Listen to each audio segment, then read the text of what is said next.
Alright, well, I would normally start off this kind of video by saying we're doing something different today because this is not gameplay. For your information, this is not gameplay, just in case you were wondering and were expecting gameplay. But, I literally just played a match, so we're not doing something different today. We're just doing our regular thing. Anyways, we're doing a bit of a deck tech, and it should be a fun one. I'm trying out Chartacourse. What do I say about Chartacourse? It looks cool. When it was spoiled, I first thought, hey, that looks cool in a tempo deck. It's a card that rewards you for attacking early. That's kind of something I like to do. It lets you draw cards for not that much mana, something I enjoy. Being a sorcery, not ideal, but I can live with it. Then people started trying it out. Apparently it's great in Countercat, the Wild Nacatl 4-color Delver deck, which you may or may not have heard. Go ahead and Google that if you're not familiar with it. I played probably just a couple matches with it in that deck on X-Mage. That was probably about a month ago, because Ixalan's been out for a while, and I have to say, it feels so good to just hit the opponent and then draw cards. I mean, that's just something we want to do. So, basically, we're trying out a more disrupting Shoal-esque deck version of Delver. Something more low to the ground, more tempo-oriented, because I think aggro control is where it's at competitively, but I would like to focus more on the aggro part of that, because that's just the kind of Magic I enjoy more. If I could play a tempo deck and have a very good shot against aggro, I would love that. I don't think the metagame clock really allows for it, because in my experience, trying to race aggro is pretty difficult. But, if anything, cards like Shoal are going to let you do it by allowing you to interact for 0 mana. So, basically, the premise of this deck, before I even thought, okay, let's throw Chartacourse in, was basically, I want to play more Shoal than I am playing Snare. I'm still playing the 1 Snare because it's a good tempo card. So, immediately I went 3 Shoal because I just want to dip my toes in a little bit. I don't want to go 4 Shoal right away because sometimes you just have too many Shoals, and I don't really want to have too many Shoals, so I figure let's start with 3.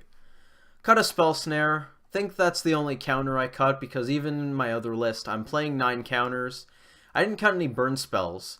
I ended up cutting Dismember to the sideboard, which makes me pretty sad because I just couldn't fit enough blue cards into 60.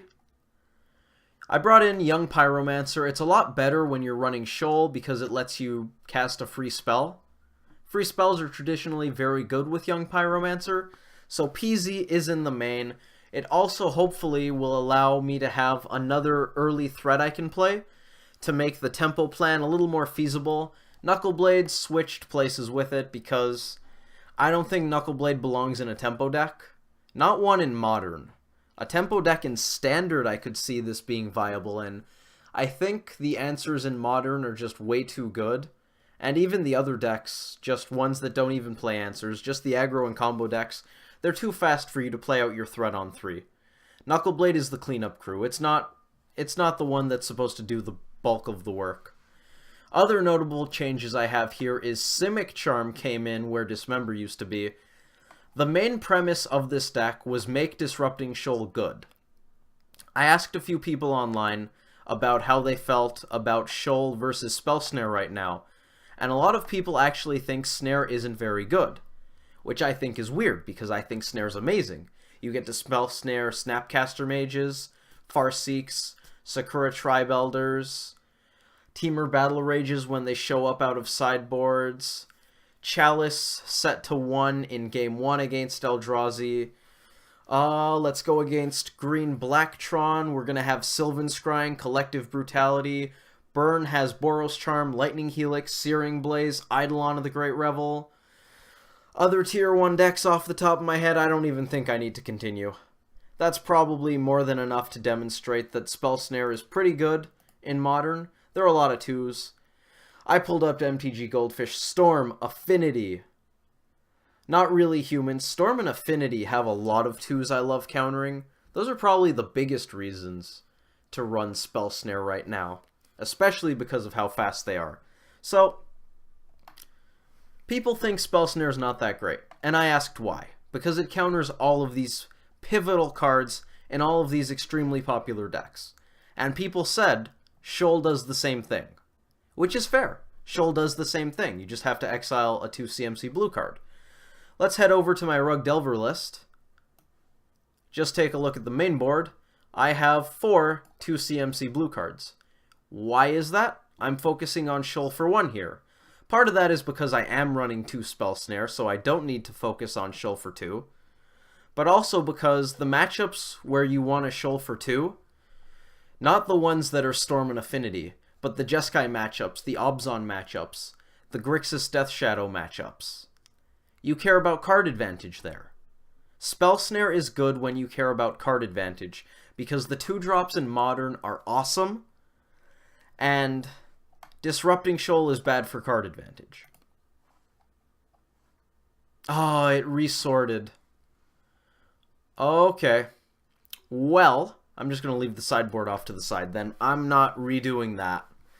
If you guys want to look at the deck sorted again, you can just rewind the video. I'm just going to deal with it. So, let's take a look at what we have here. Believe that's 6 2 CMC blue cards, but Disrupting Shoals can pitch to other Disrupting Shoals, which means each of our Shoals has 8 2 CMC blue cards that can pitch to it to counter a Brawl, a Cranial Plating, a Snapcaster Mage. That's pretty good. That's probably better than most of the iterations of Rug Delver I have run. So this list... Oh, actually, this wasn't sorted. 9. Simic Charm. That's the reason I'm running Simic Charm in this list. I feel like Simic Charm is getting a little better than it has been, because the Giant Growth mode is getting better. When Giant Growth is good, Simic Charm starts to do better than Vapor Snag. Otherwise, you'd rather just bounce their stuff. Against Eldrazi, I like Simic Charm. Against Delve Fatties, it's pretty good. It's not great against Affinity or Storm, but those aren't the matchups where you want Simic Charm, and the main reason to go Simic Charm, I think, in this deck, or this version of Rug Delver, is Giant Growth. Not to contend with creatures, but because it's a really bad 2-mana bolt. On an empty board, or when your opponent declines to block, and you know they don't have interaction up, or maybe you have another blue source and a denial at the ready to protect your threat, you can just pop off Simic Charm and bolt them in combat. And that is very valuable when you're trying to be aggressive. And that's something I want to actively do with this deck. I want to close out the game. I want to try playing a more proactive, tempo-oriented Rug Delver deck. That's what this is all about. And I think Simic Charm helps you do that over Vapor Snag. While Vapor Snag is an archetypical tempo card, 1 mana, bounce a creature, its controller loses a life, that's awesome for tempo. It's not as versatile. And when you're trying to be proactive, I think you need to be more versatile. Against decks that don't care much about having creatures, Vapor Snag is bad. Vapor Snag is really bad. It's going to do next to nothing. It'll sit in your hand. Maybe it'll temporarily save one of your threats at the cost of a point of life. And hopefully the tempo loss of bouncing your threat won't be so bad. Just give it hexproof. Why have to put your threat back down? Simic Charm is better, I think, when you want to be aggressive. Even though Vapor Snag, being cheaper on the mana and causing them to directly lose 1 life, feels like an aggressive card, I think Simic Charm is better for this sort of thing. And I could very well see cutting this Vapor Snag for another Simic Charm. Let's talk about Traverse the Ulvenwald. Once I got to 3 Shoals in this list, and I brought in Peasy, took out Nux, I swapped out Dismember for Simic Charm. I actually swapped out Vapor Snag for Simic Charm, realized Dismember had to go, and then brought Vapor Snag back in for Dismember, but that's not that relevant. I realized that I could not support Mishra's Bauble, Disrupting Shoal, and for those of you who aren't super familiar with the card, Traverse the Ulvenwald. These cards ask you to do too many different things. Disrupting Shoal needs you to have a bunch of blue cards. Traverse is a card that isn't blue and asks you to have a bunch of card types. Bauble doesn't actually ask you to do anything. Bauble just gives. Bauble, I love Bauble so much. This card is so great in this deck. I felt bad about cutting the third one, but I had to because I needed to have a certain amount of blue 1 CMC and 2 CMC cards. So I think you can support Bauble and Traverse in this deck. And I actually have played this deck for 12 leagues now with Bauble and Traverse. Was Bauble in it from the beginning? I don't think it actually was. It might have been. I don't remember. It's been a while. I've played this deck before I started playing Bauble with Traverse and Disrupting Shoal. Even in my current list, I run a 1 of Shoal alongside 2 Traverse and 3 Bauble. So, I mean, technically you can have all 3 in your deck. Shoal is definitely suboptimal in that build. I wonder if I should just cut Shoal from that build and make it more straight up aggro control. That's something to think about. That's some food for thought. I do think Shoal is a good card. Maybe it's not a good card per se because it asks you to exile cards from your hand, and card advantage is important in this game. So we won't call it a good card. It's also synergy based, so maybe it's just not a good card at all. But you know what? In the right context, this is the best card we play. So there's that. That's the reason I still play 1 Shoal, because I run 15 or 16 1 CMC blue cards, and being able to tap out to Shoal a path every now and then is pretty nice.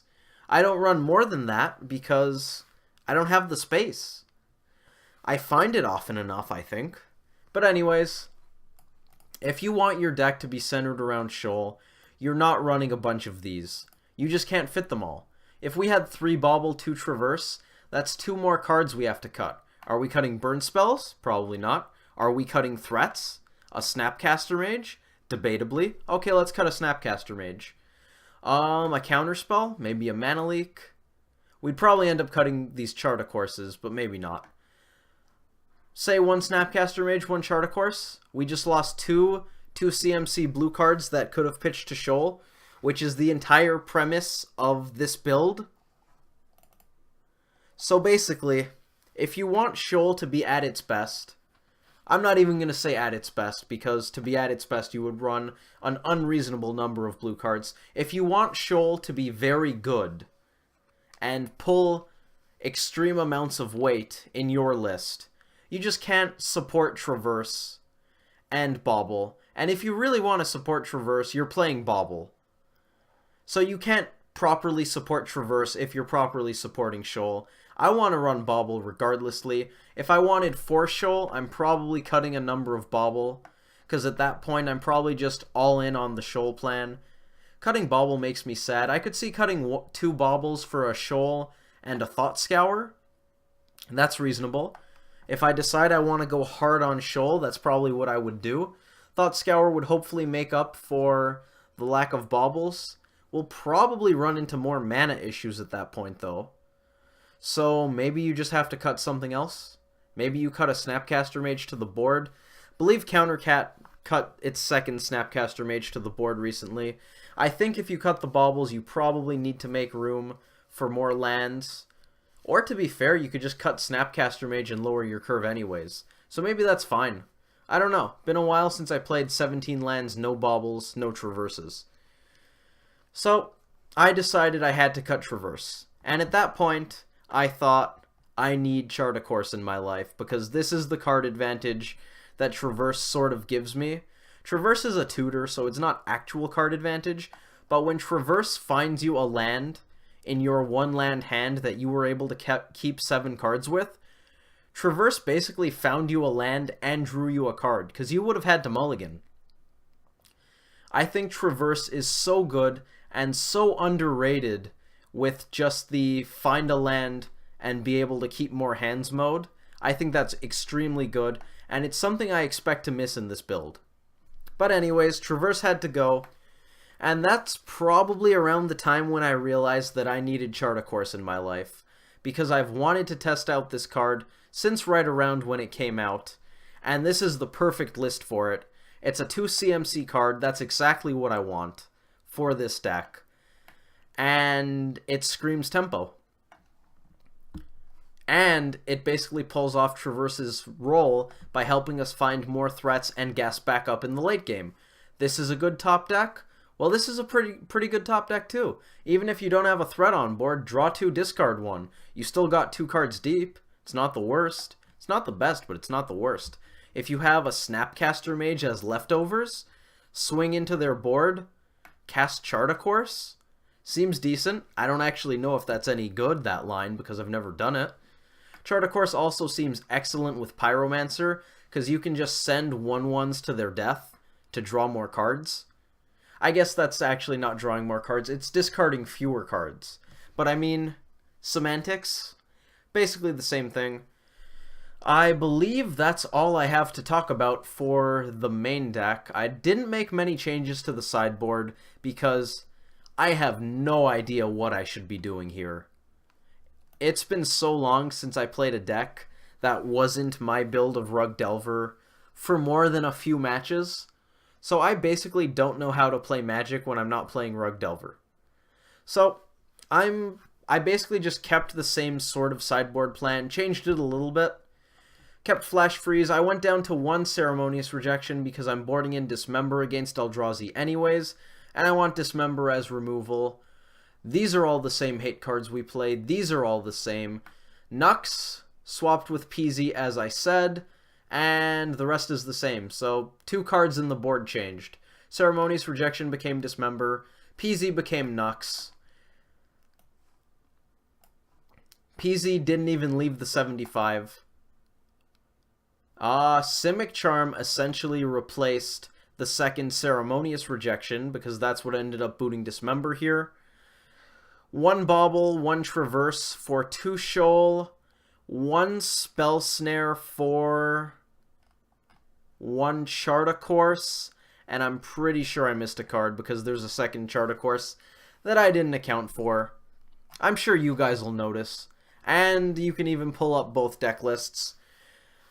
So, let's get the sideboard out of here. We can make this bigger. Actually, if we make this bigger, we're going to cut off Tarfire, maybe some lands. I'm sure that's fine. You guys don't mind, probably. We're going to be taking this deck through a league right up next. I'm probably going to run the first match now, just because I'm already in Magic mode. I may as well. Got the juices flowing. We may as well have ourselves a match, try it out. I'm excited. I have low expectations.